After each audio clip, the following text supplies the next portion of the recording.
full preliminary performance ni Michelle D sa 72nd Miss Universe 2023 sa El Salvador. Handang-handa na nga ang pambato ng Pilipinas para sa Miss Universe 2023 competition na si Michelle D. Simula nang dumating siya sa El Salvador noong November 4, hindi na ito natigil, maging ang ibang mga kandidata sa pagsabak sa para sa prelim. Suot nito ang red one-piece halter top with plunging V neckline at low-back swimwear na nagpakita sa kanyang sexy figure. Talaga nga namang slaying at on fire ang pambato ng Pilipinas sa kanyang inirampang swimwear. Sa kanyang pagrampa ng evening gown sa prelim, suot niya ang isang emerald green beaded gown na kakaiba sa lahat ng mga nairampang evening gowns ng mga kandidata. Base sa ipinost nito sa IG, ito ang kanyang handog sa bansa niyang Pilipinas. An ode to my legacy and a gem to my country. Ganyan ang paglalarawan niya sa napaka-sexing gown na kanyang isinuot.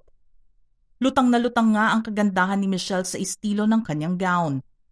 Kaya naman higit na inaabangan ngayon ang magiging look ni Michelle sa kanyang isusuot na evening gown sa finals night, sa pagsabak sa schedule nila para sa 72nd edition ng beauty pageant. Kaliwat kanan din ang ginagawa nilang photo at video shoot para sa nalalapit na pagtatanghal ng coronation night. Dahil nausog ang schedule ni Michelle para sa closed-door interview, magiging kasabay nito ang gaganaping prelim kung saan 84 na mga kandidata ang rarampa para sa swimsuit at evening gown competition. Ang closed-door at preliminary competition performance ang siyang pagbabasehan ng mga judges sa pagpili ng mga makakapasok sa top 20. Ibinahagi naman ni Michelle ang isang IG post sa naging karanasan niya sa closed-door interview. Masaya siya matapos na sumabak dito dahil nagawa niyang i-highlight ang pinaka-importanteng aspeto ng kanyang sarili. Overall, happy with how everything went.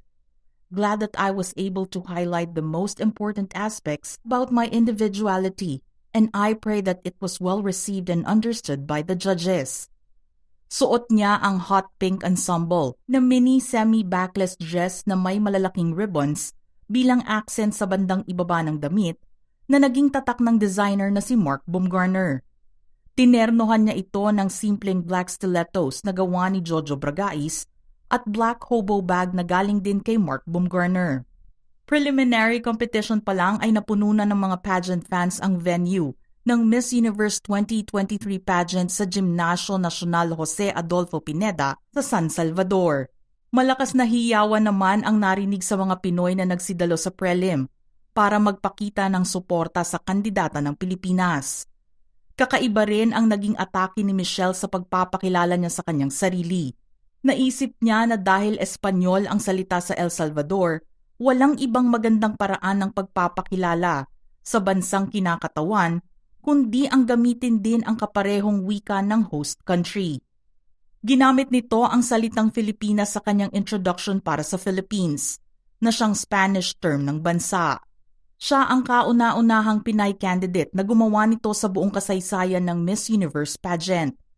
Kasabay naman ng intro ng mga kandidata, rumampa si Michelle suot ang damit mula sa official pageant wear sponsor ng Miss U na Clarice Designs.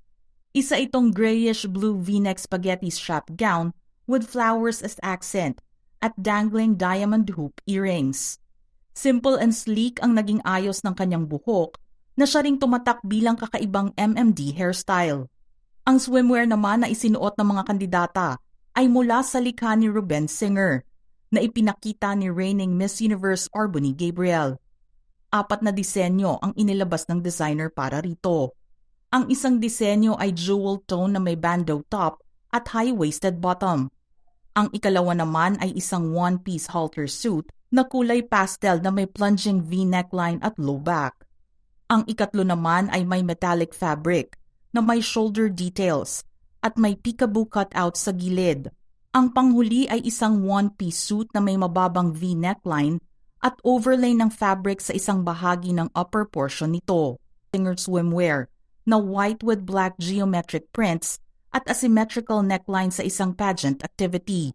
May katerno rin itong wide leg pants na may parehong tela sa finals night. Panigurado na may pasabog na naman silang ilalabas pagdating sa pageant night. Nabanggit din niya na iconic ang gown na ginawa para sa kanya ni Mark Baumgartner. Matatandaan na noong rumampa siya sa Miss Universe Philippines 2023 Evening Gown Competition, naikwento ni Mark na ang kanyang suot na black gown sa finals ang dapat na gagamitin ni Michelle sa prelim. Subalit pinalitan nila ito the last minute dahil gusto ng designer na mag-shine ang beauty queen at hindi ang gown. Dahil doon ay napanalunan niya ang special award na Best in Evening Gown.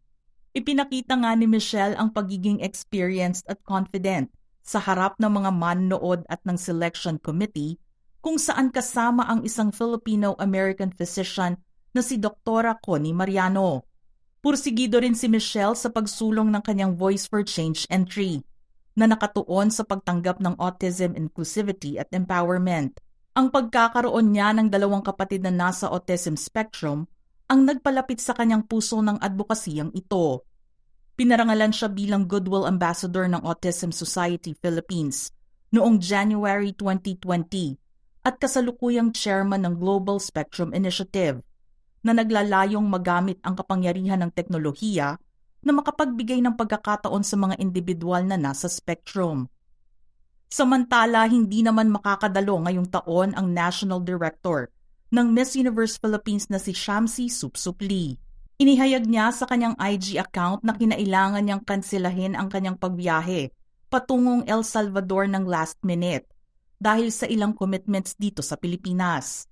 Gayunpaman, ipinagdarasal naman niya ang magiging performance ni MMD sa preliminary competition.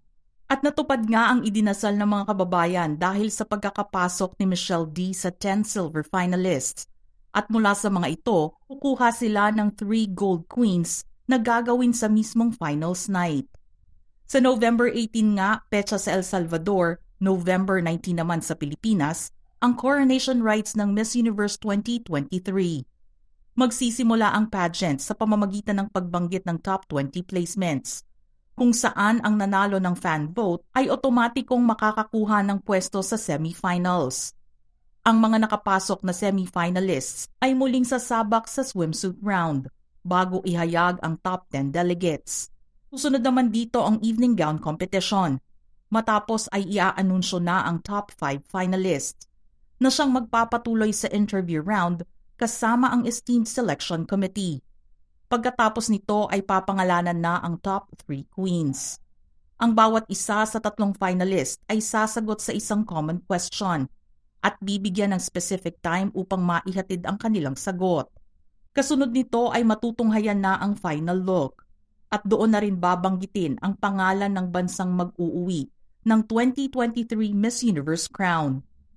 Ang ika-5 Miss Universe crown ay inaasahang makukuha ni Michelle. Kung papalarin siya ay makakasama sa hanay ng mga beauty queens na nakapag-uwi ng corona tulad ni Gloria Diaz noong 1969, Margie Moran noong 1973, Pia Wurtzbach noong 2015, at Catriona Gray noong 2018.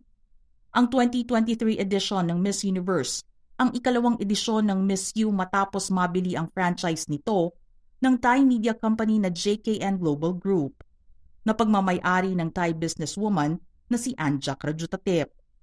Ito naman ang unang edisyon kung saan pinayagan ang mga married women at single mothers na makasali sa pageant.